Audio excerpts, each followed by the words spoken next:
Iran की और America की बातचीत पहली मीटिंग ऐतिहासिक हो गई है।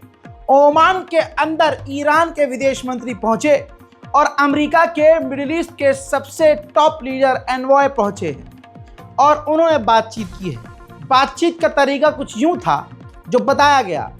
दो कमरे थे, दाईं तरफ और बाईं तरफ, बीच में ओमान। इस कमरे में ईरान और दूसरे कमरे में अमेरिका के एनवॉय और बीच में ओमान। तो ओमान के जो ऑफिशियल्स थे वो मतलब आपको बड़ी हंसी आएगी और बेतुका लगेगा, लेकिन ये ईरान की शर्त थी, हम डायरेक्ट बातचीत करेंगे ही नहीं। ओमान ईरान के पास जाता था, ईरान से बातचीत करता था, मैसेज पॉइंट सब लिख के लाता था और सीधा अपने रूम को क्रॉस करता हुआ अमेरिकी एनवॉय के पास जाता था। वो उनको अपडेट देता था कि ईरान ने ये लिखित में भेजा है, ये मांग की है। उस पर अमेरिका के एनवॉय जवाब देते थे। इस तरह से मीटिंग हुई। मीटिंग के बाद जानकारी ये आई कि मीटिंग जब ख़त्म हो गई तो अमेरिका के एनवॉय यानी जो मिडिल ईस्ट के एनवॉय हैं वो और ईरान के विदेश मंत्री ने निकलते हुए सामना हुआ तो हाथ भी मिलाया है। हालांकि इसका वीडियो और फोटो नहीं आया है सामने, क्योंकि ईरान बड़ा ही चतुर है। ईरान ने पहले ही कह दिया था कि कोई फोटोग्राफी कोई वीडियोग्राफी हमें नहीं चाहिए।